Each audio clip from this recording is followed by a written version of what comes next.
How to turn on stolen device protection. Hello everyone, welcome back to our channel, and in this video I'm going to show you how you will be able to turn on stolen device protection. So first of all you have to do is just simply open your iPhone, and after that just simply open your settings, and once you have opened your settings just simply scroll down and click on Face ID and passcode, and just enter your existing passcode in order to unlock your iPhone. And once this is done, when you will scroll down, you will be able to see the option called stolen device protection, which is currently off. So in order to turn it on, just simply tap on it. And over here, it says that stolen device protection is only available when your passcode is turned on and your Face ID is set up.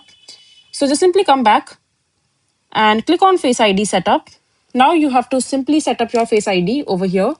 Click on Get Started. And now just simply place your face over here and just make sure that you set up your Face ID.